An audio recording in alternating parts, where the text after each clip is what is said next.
الحمد لله على كل حال ونعوذ بالله من حال أهل النار. رب أعوذ بك من همزات الشياطين وأعوذ بك رب أن يحضرون. أعوذ بالله السميع العليم وبوجهه الكريم وسلطانه القديم من الشيطان الرجيم. يا بني آدم قد أنزلنا عليكم لباسا يواري سوآتكم وريشا ولباس التقوى ذلك خير ذلك من آيات الله لعلهم يذكرون. يا بني آدم لا يفتننكم الشيطان كما أخرج أبويكم من الجنة ينزع عنهما لباسهما ليريهما سوآتهما إنه يراكم هو وقبيله من حيث لا ترونهم إنا جعلنا الشياطين أولياء للذين لا يؤمنون. اے بنی آدم، ہم نے تم پر لباس اتارا، وہ تمہارے مخفی حصوں کو چھپاتا ہے اور زینت کا ذریعہ ہے، اور تقوی کا لباس وہ تو سب سے بہتر ہے۔ یہ اللہ کی نشانیوں میں سے ہے، شاید کہ وہ نصیحت پکڑیں۔ اے اولاد آدم، کہیں شیطان تمہیں فتنے میں نہ ڈال دے، جیسے اس نے تمہارے والدین کو جنت سے نکلوایا تھا اور اس نے ان کے لباس اتروا دیے تھے تاکہ انہیں ان کے جسم کے مخفی حصے دکھا دے۔ حقیقت یہ ہے کہ وہ شیطان اور اس کا جتھا، اس کا قبیلہ تمہیں وہاں سے دیکھتے ہیں جہاں سے تم انہیں نہیں دیکھ سکتے۔ یقیناً ہم نے شیاطین کو ان لوگوں کا دوست بنایا ہے جو ایمان نہیں رکھتے۔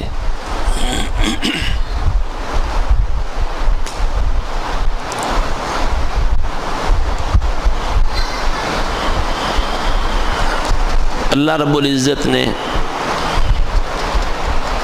انسان کو جو امتیازات بخشے ہیں، یہ بند کر لیں،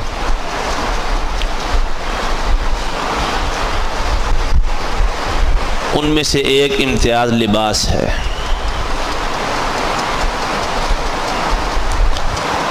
باقی مخلوقات جو جاندار مخلوقات ہیں ان سے انسان کو ممتاز پیدا کیا ہے، شکل و صورت کے لحاظ سے بھی انسان ان سے ممتاز اور منفرد ہے۔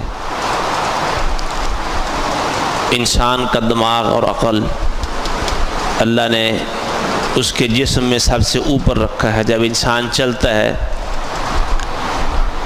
تو دماغ سب سے اوپر ہے، بیٹھا ہے دماغ سب سے اوپر ہے۔ باقی چوپائے آپ دیکھ لیں، ان کا دماغ سارے جسم سے اوپر نہیں ہے۔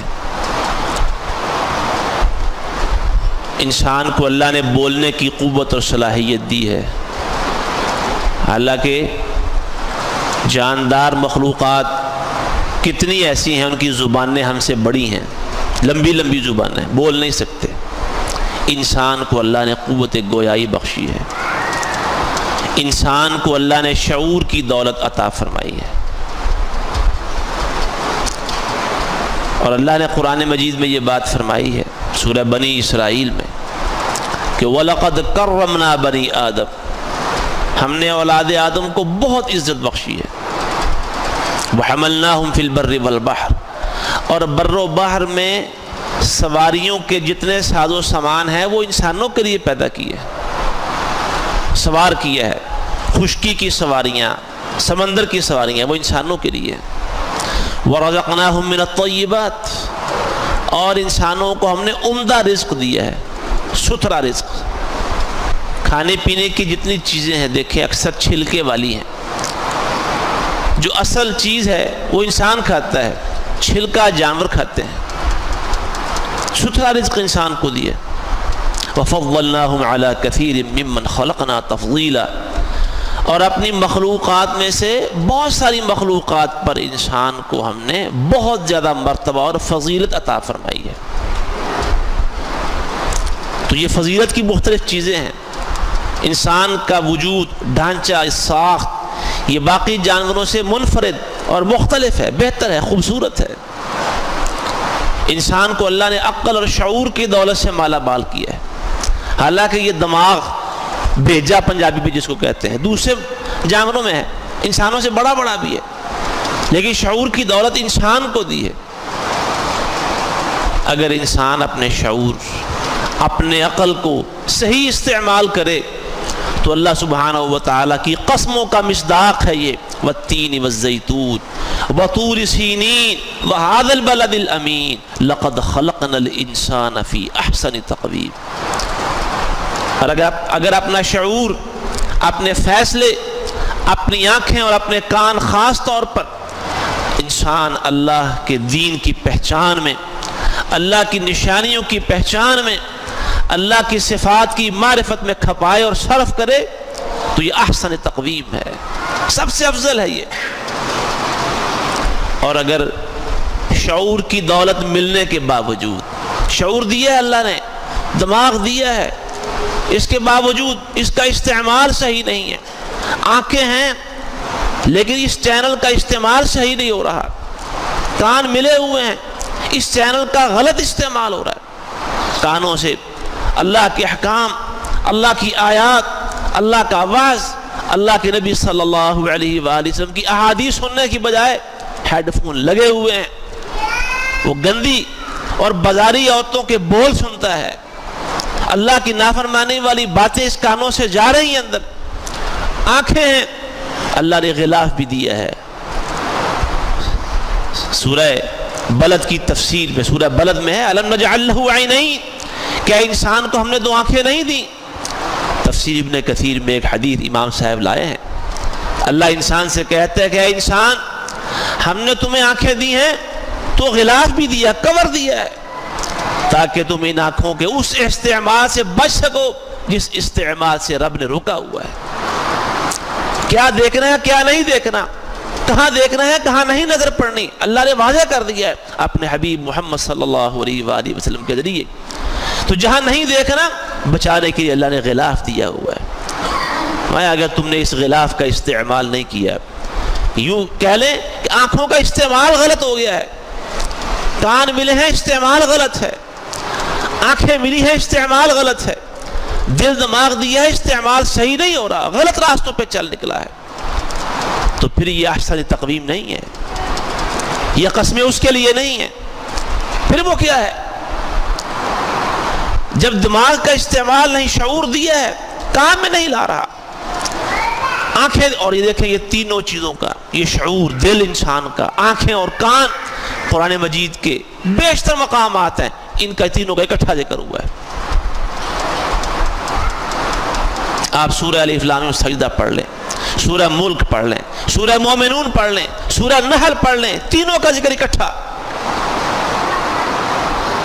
جعل لکم السمع والابصار، سماعت، والابصار بصارت، والافئدہ، تین چیزیں اکٹھی ذکر۔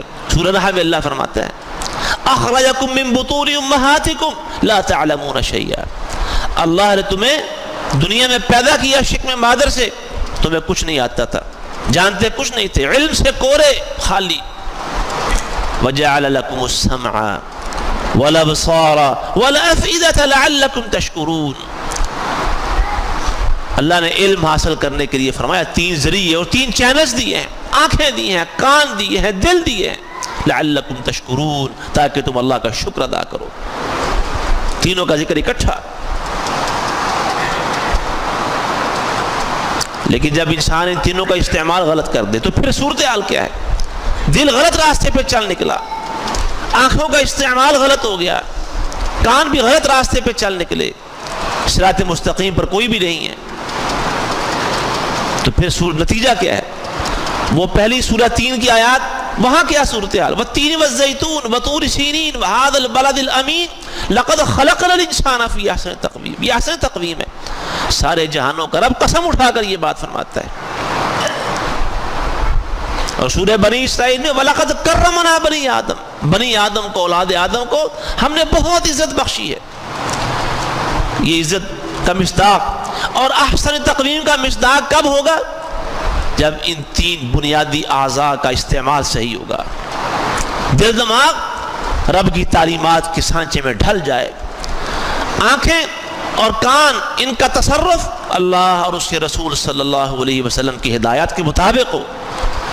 اور اگر ایسا نہیں تو پھر نتیجہ کیا ہے؟ یہ بھی قرآن کہتا ہے، سورہ اعراف پڑھیے، وَلَقَدْ ذَرَأْنَا لِجَهَنَّمَ كَثِيرًا مِنَ الْجِنِّ وَالْإِنسِ لَهُمْ قُلُوبٌ لَا يَفْقَهُونَ بِهَا وَلَهُمْ أَعْيُنٌ لَا يُبْصِرُونَ بِهَا وَلَهُمْ آذَانٌ لَا يَسْمَعُونَ بِهَا أُولَئِكَ كَالْأَنْعَامِ بَلْ هُمْ أَضَلُّ أُولَئِكَ هُمُ الْغَافِلُونَ۔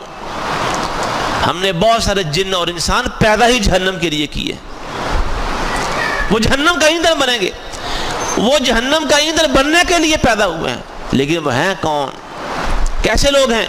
لَهُمْ قُلُوبٌ لَا يَفْقَهُونَ بِهَا، ان کے دل ہیں لیکن دلوں سے سمجھتے نہیں بات کو، ان کی آنکھیں ہیں لیکن آنکھوں سے دیکھتے نہیں، ان کے کان ہیں لیکن کانوں سے سنتے نہیں۔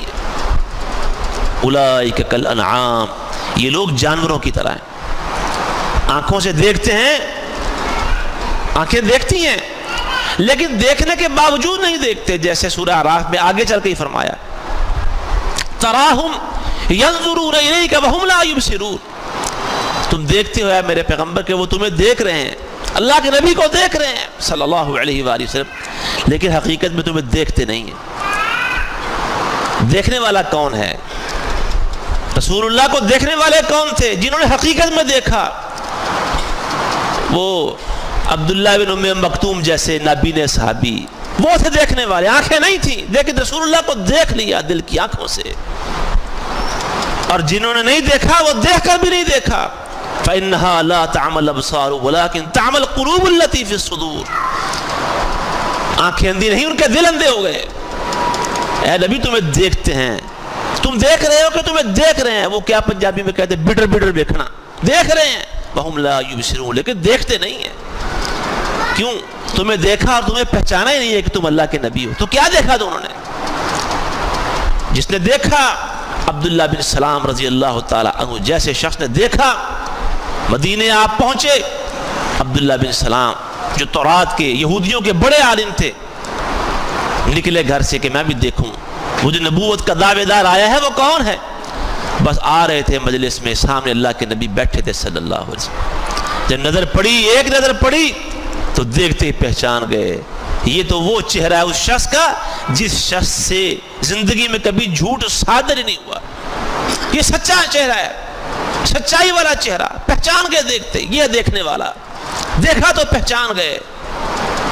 لیکن جس نے دیکھا اور پہچانا نہیں، ویسے تو منافق بھی کہتے تھے، رسول اللہ کو دیکھ کے منافق بھی کہتے تھے، اذا جاءک المنافقون قالوا نشهد انک لرسول اللہ واللہ یعلم انک لرسولہ واللہ یشہد ان المنافقین لکاذبون۔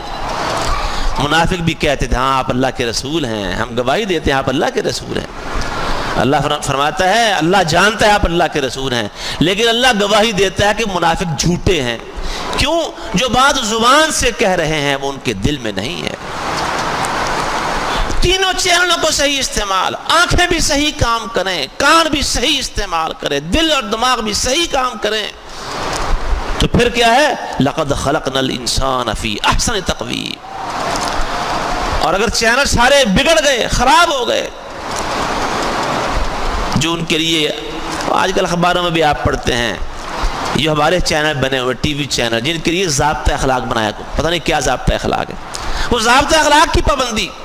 تو ایک اللہ نے انسان کو جو چینلز دیے ہیں اس کا ضابطۂ اخلاق بنایا ہے. ایک حدود ہیں ان کے اندر استعمال کر، باہر نہیں نکلنا. جو اس کے اندر ہے لقد خلقنا الانسان فی احسن تقویم، اور اگر باہر نکل گیا اولئک کالانعام بل هم اضل، یہ جانور ہیں بلکہ جانوروں سے بھی بدتر اور گمراہ تر ہیں. اگر انسان کو اپنے اللہ کی پہچان حاصل نہیں ہوئی، رب کی صفات سے وہ غافل، رب کے دین اور احکام سے غافل، خواہشات کا بندہ بن گیا، رسم و رواج کی پیروکار بن گیا، خاندان، علاقہ، ملک، قوم، نفس اور اس کی خواہشات سب کچھ پتہ ہے. نہیں پتہ تو رب کا نہیں پتہ، اس کے دین کا نہیں پتہ، اس کے نبی کی پہچان نہیں ہے، ان کے احکام کا پتہ ہی نہیں. اور نہ کبھی بات کرو ہاں جی الحمدللہ سے مسلمان سے منکر نہیں ہے، مسلمان، لیکن احکام پر عمل نہیں. اور اس حد تک لوگوں کو یہ شعور نہیں. قرآن کے بارے میں ایک دوست نے بتایا، وراثت کا جھگڑا تھا، بھائی آپس میں جھگڑ رہے تھے، تو کہا بھی آپ قرآن سے فیصلہ کروا لیں، قرآن کے مطابق فیصلہ کریں وراثت کا. حیران، ہمارے دوست حافظ ہیں، حافظ صاحب قرآن مجید میں مسئلے بھی بیان کیے گئے ہیں. یعنی لوگوں کو یہ تک پتہ نہیں کہ قرآن مجید مسائل حل کرنے والی کتاب ہے. بس یہ قرآن خوانی ہو گئی، اور مولوی صاحب نے کہہ دیا جی آپ کے مردے کے لیے 5 تازے قرآن فریش پڑے ہوئے آپ کو دے رہے ہیں، اور 10 پچھلے مہینے کے پڑے ہوئے باسی وہ بھی آپ کو دے رہے ہیں، آپ لے لیں. تازے کے اتنے پیسے ہیں اور باسی کے اتنے پیسے. ہاں یہ ہو رہا ہے، اتنے پیسے. لیکن قرآن مجید میں مسئلے بیان ہوئے ہیں، وراثت کے مسائل بیان ہوئے ہیں، قصاص کا قانون بیان ہوا ہے، نکاح و طلاق کے مسائل بیان ہوئے ہیں. بہت سارے لوگوں کو اس کا پتہ ہی نہیں ہے، بتانے والے ذمہ دار بتاتے بھی نہیں ہیں. اور بتا دیا کہ قرآن مسئلوں کی کتاب ہے، گھر میں بیٹھ کے پڑھنے لگ گئے، ہمارا روٹی پانی بند ہو جائے گا. ہوا تک نہیں لگنے دیتے کہ لوگوں کو کہ قرآن مسائل کی کتاب ہے، پتہ نہیں ہے. اس حد تک اندھے اور بہرے، پتہ ہی نہیں قرآن ہے کیا. بات کرو پکے مسلمان جناب، لا الہ الا اللہ محمد رسول اللہ سے منکر نہیں ہے اس صورتحال، لیکن پتہ کسی بات کا نہیں، اور پروگرام بھی نہیں ہے کہ پتہ کریں، ارادہ ہی نہیں ہے، کبھی خیال بھی نہیں آیا. تو قرآن کیا کہتا ہے؟ اولئک کالانعام بل هم اضل. اللہ کے ساتھ شرک کرنے والے، محمد صلی اللہ علیہ وآلہ وسلم کی سنتوں کے مخالف. اور دیکھیں انسان ہے، اللہ کی توحید کا شعور نہیں ہے، اور ادھر ایک جانور، قرآن نے ایک جانور کا، ایک پرندے کا ذکر کیا ہے. توحید کا شعور، اللہ کی وحدانیت کا شعور. وہ ہدہد کہنے لگا، اللہ کے نبی سیدنا سلیمان علیہ السلام کو غصے میں تھے، اپنی غیر حاضری کی وجہ بتا رہا ہے، اور اس نے 2 باتیں بتائیں. ان میں سے ایک بات کیا ہے کہ جی وہ قوم بڑی عجیب قوم ہے. وجدتها وقومها يسجدون للشمس من دون اللہ. وہ ملکہ اور اس کی پوری قوم اور رعایا اللہ کو چھوڑ کے سورج کی پوجا کر رہے ہیں. ہدہد کو اس کا احساس اللہ کی وحدانیت کا. تو جب انسان، اللہ نے جسے عقل، دماغ اور شعور بخشا ہے، جسے اللہ نے آنکھیں اور کان بخشے ہیں، کام کرنے والے، قوت گویائی بخشی ہے، اگر اسے اللہ کی وحدانیت کا، اس کی توحید کا شعور نہیں ہے، اس پر ایمان لانے کا پتہ نہیں ہے کہ وہ ایمان ہے کیا، تو اللہ کی قسم وہ کتے اور خنزیر سے بھی نیچے گر گیا ہے. وہ انسان جو شرک کی دلدل میں پھنسا ہوا ہے، وہ انسان جسے اللہ کی توحید اور اس کی معرفت اور اس کے اسماء و صفات کی معرفت اور پہچان حاصل نہیں ہے، قرآن و حدیث کے احکام کی ہوا تک نہیں لگی، اور وہ شرک کی، گمراہی کی وادی میں اترا ہوا اور دلدل میں پھنسا ہوا ہے. ایک کتا اور خنزیر اس سے افضل اور بہتر ہے، کیونکہ انہیں احساس ہے. کتے کو دیکھا ہے کبھی مالک کا در چھوڑا اس نے؟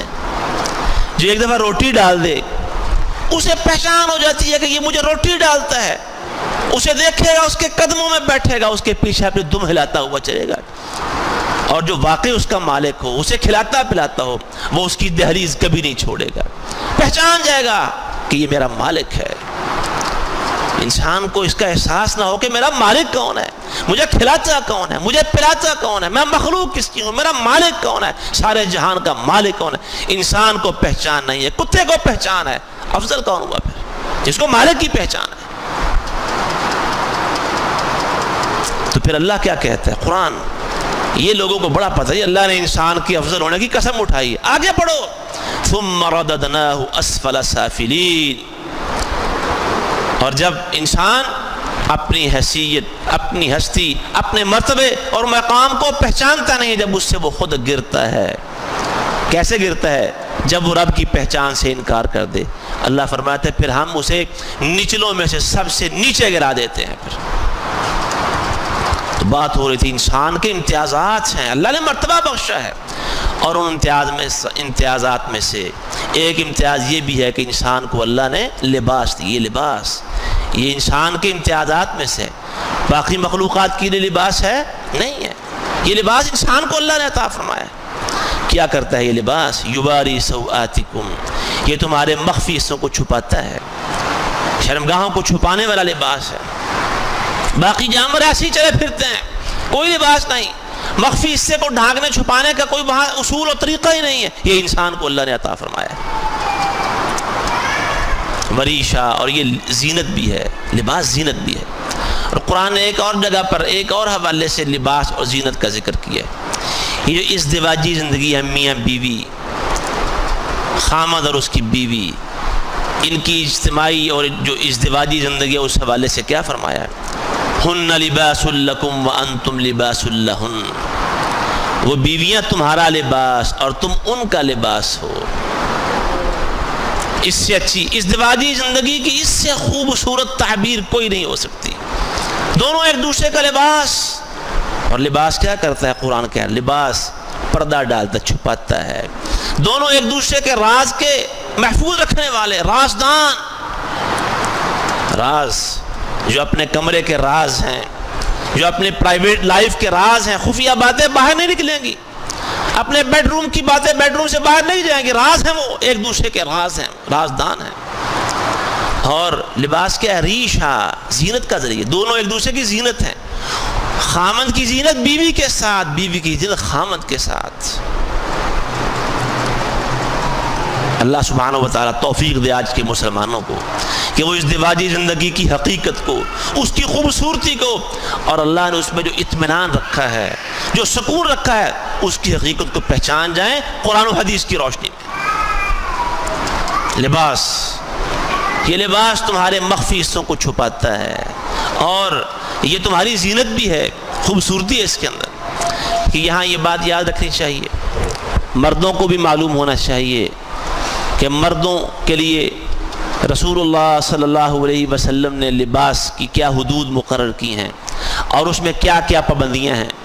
خواتین کو بھی معلوم ہونا چاہیے، خواتین کے لیے گھروں سے نکلنے کے حوالے سے لباس اور آداب یہ خاص ہیں، اور اگر گھروں سے نہیں نکلتی، گھر میں ہی ہیں، ایسے مخصوص رشتے جو گھروں میں آئیں تو ان کے سامنے اگر جانا ہے، اس کا انداز اور اس کے آداب کیا ہیں۔ چہرے کو چھپانے کے حوالے سے قرآن سورہ نور 18واں سپارہ پڑھیے، کن کے سامنے اپنے چہرے کو عورت کھول سکتی ہے؟ ان کے علاوہ کسی کے سامنے اپنا چہرہ کھلا لے کے نہیں جانا، گھر سے باہر نکلنا کھلے چہرے سے نہیں نکلنا، ورنہ رسول اللہ صلی اللہ علیہ وسلم نے فرمایا عورت جب وہ حدود اور آداب، وہ قید اور شرطیں جو رسول اللہ صلی اللہ علیہ وسلم نے بتائی ہیں، عورت خوشبو سے معطر ہو کے گھر سے نہ نکلے، عورت اپنے چہرے کو کھلا لے کے گھر سے نہ نکلے، بلکہ وہ حیا کی پتلی بن کر اور اپنا چہرے پہ گھونگھٹ ڈال کے گھر سے نکلے۔ اگر عورت زیب و زینت کا پورا اہتمام کر کے اور خوشبو سے اپنے آپ کو معطر کر کے گھر سے نکلتی ہے، ظاہر بازاروں میں دائیں میں مرد آ رہے ہیں، جا رہے ہیں، بیٹھے ہوئے ہیں، اور راستے کو مہکاتی ہوئی جا رہی ہے، اور پوری فتنہ سامانی کے ساتھ گزر رہی ہے، جب تک گھر واپس لوٹتی ہے اللہ کے فرشتے اس پر لعنت کرتے رہتے ہیں۔ اب بتائیں کتنے گھر ہیں ہم میں سے، ہم غور کریں، دوسروں پر فتوے نہیں لگانے، اپنے دل سے پوچھے فتویٰ. اگر میری بیوی، اگر میری بیٹی، اگر میری بہن اور میری ماں اس انداز سے گھر سے نکلتی ہے، پورا زیب و زینت کا سامان کیا ہوا، چہرہ کھلا ہے، بال کھلے ہیں، اور بازار سے گزر رہی ہے پورے میک اپ کے ساتھ، اور اس کے ساتھ بڑکیلا لباس، چست لباس، اور چہرہ کھلا، خوشبو سے معطر ہو کے گھر سے جا رہی ہے، میں اس کے ساتھ ہوں، میری دینی حیثیت کیا ہے اور اس میری بیوی کی، ہم دونوں کلمہ پڑھنے والے ہیں، ہماری حیثیت کیا ہے؟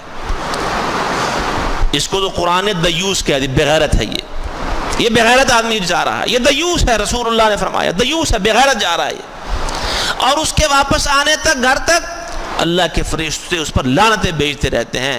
بتاؤ وہ کلمہ کدھر گیا، اللہ اور اس کے رسول پر ایمان کدھر گیا؟ اور ایسا ہمارے 90% لوگوں کے ساتھ ہو رہا ہے، یہ ہم کر رہے ہیں کہ نہیں کر رہے؟ نمازی اور بہت سارے بارش، حج پہ حج اور عمرے پہ عمرہ اللہ کی توفیق سے کرنے والے، اور گھر کی صورتحال یہ ہے. عورتوں کا لباس گھر میں، نماز کا لباس، گھر سے باہر نکلنے کا، یہ آداب بتائے ہیں. ان آداب کو ملحوظ رکھنا پڑے گا. وہ آداب گھر سے نکلتے ہوئے، گھر میں اگر ایسے مرد آ جائیں جن کے سامنے چہرہ کھلنا منع ہے، گھر میں بھی ان کا اہتمام کرنا پڑے گا. نماز کا ایک مخصوص لباس ہے، اس لباس کا نماز میں اہتمام کرنا پڑے گا. وہ تو عورتیں کر ہی لیتی ہیں نماز پڑھنے والی.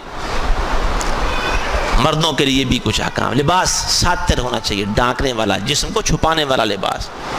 لیکن اس میں ایک خاص بات جو رسول اللہ صلی اللہ علیہ وسلم نے مردوں کے حوالے سے فرمائی کہ مردوں کا لباس، وہ جو تہ بند ہے، شلوار، چادر، پتلون، یہ ٹخنوں سے اوپر ہونے چاہیے، آدھی پنڈلی تک، یا اس سے نیچے کرتے کرتے آخری حد کیا ہے؟ ٹخنا ننگا رہنا چاہیے. جو اپنا ازار اپنے ٹخنوں سے نیچے کرتا ہے، مسبل الازار جو ہے، جو مسبل الازار ہے، اپنا ازار اپنے ٹخنوں سے نیچے لٹکاتا ہے. ایک حدیث ہے، رسول اللہ صلی اللہ علیہ وسلم نے فرمایا 3 لوگ، یہ مختلف احادیث میں 3 کا عدد آیا ہے، اور ہر حدیث میں 3 الگ الگ بیان ہوئے ہیں. ان میں سے ایک حدیث کہ 3 لوگ قیامت کے دن اللہ سبحانہ و تعالی ان سے بات نہیں کرے گا، اللہ ان کو نظر رحمت سے نہیں دیکھے گا. اور بتائیے، جب کسی شخص پر ہم شدید غصے میں آئیں، بہت غصہ آ جائے، تو اس غصے میں کیا کہتے ہیں؟ اور جا یار، میں تیرے نال گل کرنا ہی پسند نہیں کرتا، تیرے نال گل کرنا بتیاں دا کٹ ہے، جاؤ بات نہ کرو میرے سے، میں نہیں تم سے بات کرتا، اور جاؤ اپنی شکل میرے سامنے سے دور کر لو، شکل گم کر لو، میں تمہیں دیکھنا ہی پسند نہیں کرتا. جب شدید غصہ ہے تو یہ کہتے ہیں کہ نہیں کہتے؟ اور جس پر سارے جہانوں کا رب ناراض ہو اور کہے کہ میں نے تو تم سے بات ہی نہیں کرنی، میں نے تمہیں محبت اور رحمت سے دیکھنا ہی نہیں ہے، بتائیے اس کا انجام کیا ہوگا؟ اور پھر فرمایا اللہ انہیں گناہوں سے پاک نہیں کرے گا، اور ان کے لیے عذاب علیم ہوگا، دردناک عذاب. ان میں سے ایک شخص ہے مسبل الازار، وہ لوگ جو اپنا ازار اپنے ٹخنوں سے نیچے لٹکانے والے ہیں. یہاں تو بندہ سمجھتا کوئی نہیں، معمولی بات ہے، خیر ہے، نیچے کہہ لے خیر ہے، کوئی بات، اور دیکھ لیں گے یار، یہ بھی عجیب بات ہے، شیطان دیکھ لیں گے یار کوئی بات. اور کئی لوگ یہ 2 باتیں، میں تو الحمدللہ باقی باتوں کے ساتھ یہ 2 باتیں بار بار کہتے ہیں. رسول اللہ صلی اللہ علیہ وسلم کی یہ سنت، داڑھی سنت پوری صحیح، دیکھنے سے بندہ پتہ چلے کہ محمدی ہے، محمد صلی اللہ علیہ وسلم کا امتی ہے، ایک لباس صحیح ہو اور ایک داڑھی سنت کے مطابق ہو. پھر باقی معاملات، نماز پڑھتا ہے، کاروبار میں، دوسرے شادی بیاہ میں، غمی اور خوشی میں اللہ اور اس کے رسول صلی اللہ علیہ وسلم کی اتباع. کئی کہتا ہے جی یہ مولوی صاحب بس 2 ساڑیاں شلواراں دے پیچھے پے رہندے، داڑیاں دے پیچھے پے رہندے. یہ 2 باتیں ایسی ہیں جو ظاہری لحاظ سے ایک نظر پڑنے سے بتاتی ہے بندہ کون ہے، کس پارٹی کا آدمی ہے. سفر کرتے ہیں پتہ چل جاتا ہے یہ ٹریفک پولیس کے لوگ ہیں، یہ ایلیٹ فورس جا رہی ہے، یہ محافظ پولیس جا، دیکھنے سے پتہ چلتا ہے، یہ فوجی جا رہے ہیں، یہ رینجرز ہیں، یہ ملٹری ہے، یہ فضائیہ ہے، یہ بحریہ ہے. لباس سے، وردی سے پتہ چل جاتا ہے. ایک مسلمان کی بھی کوئی وردی اور لباس ہے کہ نہیں؟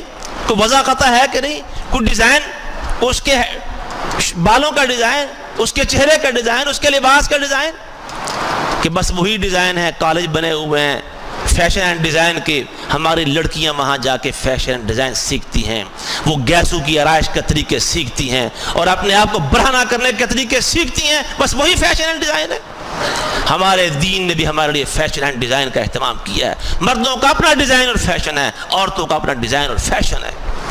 اور ہمارے دین کی خوبصورتی دیکھیے، انسانی زندگی کے اس اہم ترین حصے کو نظر انداز نہیں کیا۔ فطرت میں ہے نا، یہ چیز ہے فطرت میں، ڈیزائن اور فیشن انسان اپنا چاہتا ہے کہ ہونا چاہیے، اپنا میک اپ چاہتا ہے، مرد بھی چاہتے ہیں، عورتیں بھی چاہتے ہیں، لیکن اسلام نے وہ میک اپ بتایا، مردوں کا میک اپ یہ ہے، عورتوں کا میک اپ یہ ہے، مردوں کا ڈیزائن یہ ہے، عورتوں کا ڈیزائن یہ ہے، مردوں کا فیشن یہ ہے، عورتوں کا فیشن یہ ہے۔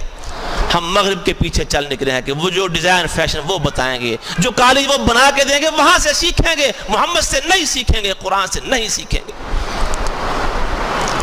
فلم کا ہیرو یہاں تھوڑی سی چیپی داڑھی رکھ کے آ جائے نا تو دیکھا دیکھی سارے نوجوان وہاں داڑھی، اور نوجوان تو نوجوان، میں نے چٹے سفید بالوں والے بوڑھوں کو دیکھا ہے، وہ فلم کے ہیرو کا ڈیزائن بناتے ہیں، محمد کا ڈیزائن نہیں بناتے۔ وہ مسخروں تمسخروں جیسی داڑھی یہاں رکھتے ہیں، محمد والی داڑھی نہیں رکھتے۔ اگر ہیرو وہ پھٹی ہوئی پینٹ پر پیوند لگا کے آ جائے تو اس طرح کی پینٹیں سلی سلائی بازار میں مارکیٹ سے مل جاتی ہیں۔ یہ آج کل کا ڈیزائن یہ ہے جناب، فلانی فلم کا ہیرو پینٹ بناتے ہیں، پہلے وہاں سے پھاڑتے ہیں، پھر پیوند لگا کے ڈیزائن بناتے ہیں، پھر وہ پینٹیں مہنگی بکتی ہیں۔ اور لوگ مارکیٹ میں گئے، بازار میں برتنوں والی دکان پہ ایک باؤل ڈونگا سالن ڈالنے والا، اس کا کیا جی وہ ٹی وی باؤل ہے، ٹی وی باؤل کیا جی، کسی فلم یا ڈرامے میں وہ باؤل آیا تھا تو وہ بڑا ان ہوا ہے جناب، بہت چلتا ہے، دنیا آگے ٹی وی والا باؤل مانگتے ہیں۔ آج ٹی وی فلموں اور ڈراموں کے اسیر و غلام بن گئے۔ غلامی نہیں ہے تو محمد رسول اللہ کی غلامی نہیں ہے، غلامی نہیں ہے تو اللہ سبحانہ و تعالیٰ کی نہیں ہے کون؟ محمد رسول اللہ کی۔ یہ ممتی ہیں، لا الہ الا اللہ محمد رسول اللہ۔ پاکستان کا مطلب کیا؟ لا الہ الا اللہ محمد رسول اللہ۔ لیکن فیشن میں، ڈیزائن میں، کلچر میں، تہذیب میں، تمدن میں ہمارے ڈائلاگ، ہماری گفتگویں، اس سے کیا پتہ چلتا ہے؟ یہ اندازہ نہیں ہوتا کہ محمد صلی اللہ علیہ وسلم کے امتی ہیں یا کسی اور کے غلام اور اسیر ہیں۔ تو میں یہ اس سے نیچے نہیں جانا چاہیے، ٹخنوں سے نیچے نہیں جانا چاہیے۔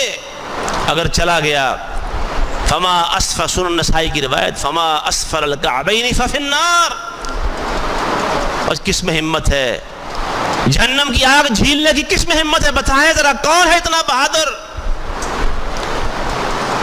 وہ خالد بن ولید رضی اللہ تعالیٰ عنہ، ان کا والد ولید بن مغیرہ بڑا پرلے درجے کا متکبر آدمی تھا،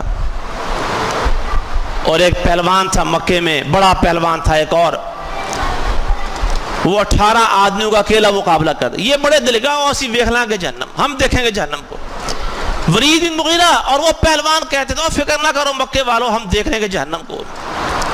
وہ پہلوان 18 آدمیوں کا مقابلہ اکیلا کرتا، 18 آدمی، 18 پہلوان ہو، وہ اکیلا پہلوان مقابلہ کرتا تھا۔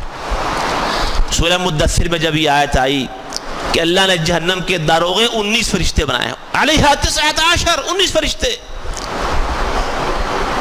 وہ ہنسا بڑا، کیا لگا، او مکے والو، 18 کو تو میں اکیلا سنبھال لوں گا، اور ایک سب تمہارے مکے والوں کے مقابلے کے لیے، 18 کا مقابلہ میں کروں گا، ایک تم سارے مقابلہ کرنا، پھر دیکھیں گے جہنم اور اس کے دروغوں کو۔ کون مقابلہ کر سکتا ہے؟ کس میں ہمت ہے؟ کون ہے جو جہنم کی آگ برداشت کرے؟ رسول اللہ صلی اللہ علیہ وسلم نے فرمایا،